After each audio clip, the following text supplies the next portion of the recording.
What's cracking, guys? Omar Isaf here, back with another video. I hope you are doing well.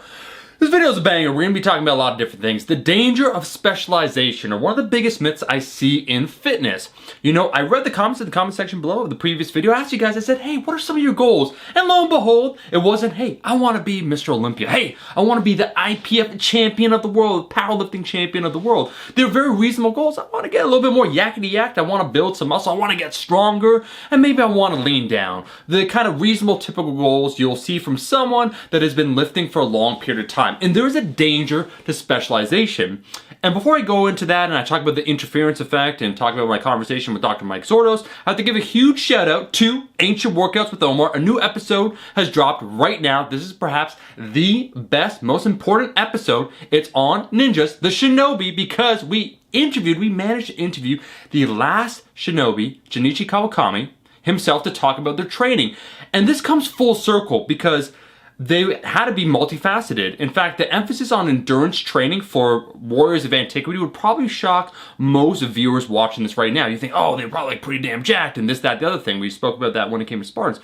And it wasn't entirely so. In fact, it is such a specialized pursuit, hypertrophy, the way that we conceptualize it in modernity, that it has no relationship to what people have done for centuries upon centuries. So first, definitely check out that video. We managed to interview the last living ninja. It's a very cool episode. I want to see those comments. I want to see those likes. And that comes full circle to the conversation today, because you read up on their training and you see that once again, if you want to pursue all these goals, there's a danger in thinking like a specialist. Let's talk about the interference effect. Let me give you an example. You probably have heard when it comes to fat loss, oh, Omar, like, check it out.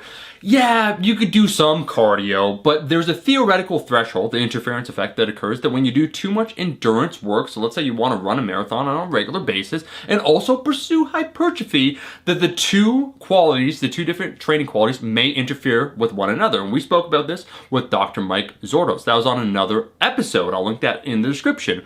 But that's a theoretical point that most people will simply not reach. We need to establish that it is in fact a possibility, but then we also need to ground it in the reality in which we exist. I gotta give a huge shout out to my boy, Alan Thrall. As an example, this hunk right here, okay? 200 pounds of twisted steel raw sex appeal just ran his first 10K. I have it on good authority. I know, actually, in fact, that this man is training right now for a strongman competition coming up this summer. Oh, wait, what? He did this 10K, he's been running, and yet he's training now for a strongman competition? Isn't that going to interfere with that quality? Not really.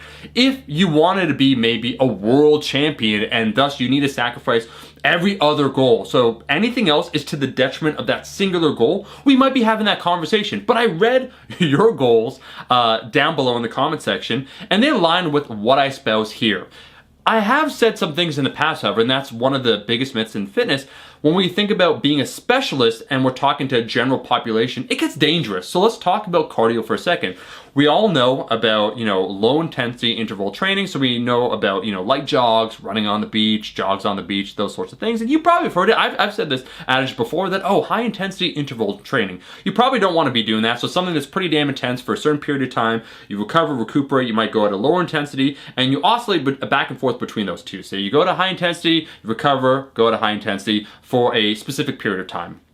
Now, before it was purported that it was superior for fat loss. We now know that's not the case, but it kind of has fallen the way of the dinosaur. Understandably so, because why? It might be a little bit too exhausting, it might be too fatiguing, especially if you're exercising a large volume, a large amount, exercising high frequency 4 to 5 times a week. So it might not be the best use of your time. So high intensity interval training, you probably shouldn't do it. That's true, but you know what I'd say when it comes to achieving any of your goals right now? If you're listening, if you're taking those notes, it's all about adherence. And personal preference you can't discount. I've said this before, where I spoke about high intensity interval training, where I don't really recommend it. And probably for you, it's maybe not the case. But it might be the modality that you enjoy the most. In the same way, in general, people ask me, hey Omar, you managed to remain pretty damn lean over the last few years. Give me some of the secrets. And I told you, one of them is to increase your overall activity level in a way that's not detrimental towards your goals. So yeah, go for a walk. I recommend 6,000 to 10,000 steps a day. And that's what I do. It allows you to expend extra calories without really thinking about it. I tend to shy away from beginners and other people from recommending cardio carte blanche.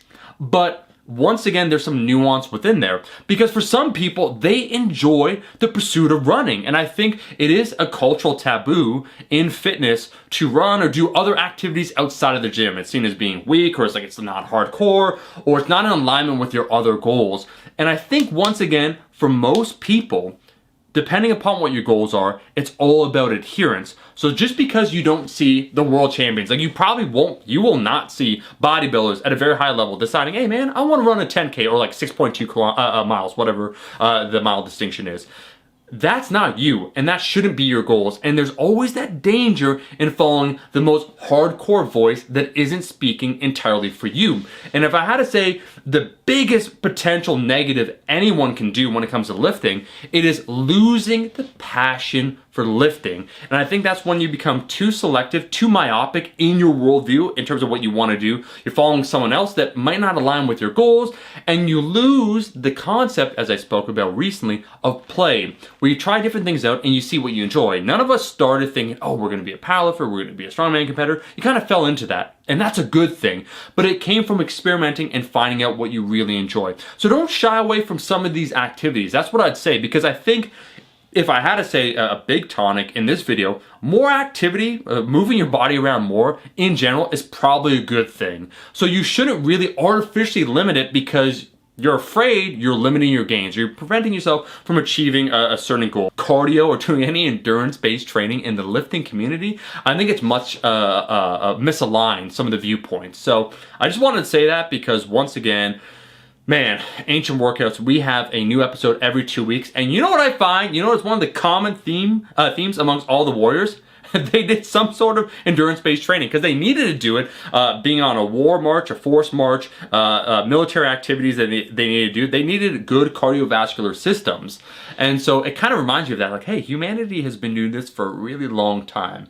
There might be something to it. Let me know in the comment section below if you've endeavored yourself to spread out a little bit, try some new things, see where you're at. I read those goals, and it made me very happy to read them because it made me realize kind of what I talk about on the channel and the audience I've accrued over time are in that same alignment. So I am preaching to that proverbial choir. Anyways, I gotta get out of here. There are so many other videos coming up. I've been focused on this Ancient Workouts because guess what? There's some potentially very big news happening. Go ahead, watch the latest video with the last living ninja, Junichi. Comment in that comment section. I want to see 1,000 comments. I want to see 10,000 likes. Thank you so much for watching this video, for supporting me throughout the years. And I'll see all you guys, my rascals, in that next one. Peace. When you hear the word ninja, you probably think of stealth black outfits and ninja stars used to kill targets. In truth, they didn't wear this. This is Ancient Workouts with me, Omar Yusuf. In each episode, we examine the culture of one ancient group of warriors and try to apply aspects of their training, nutrition, and mentality into our own exercise routines. How do you stack up against these legendary warriors? Let's find out.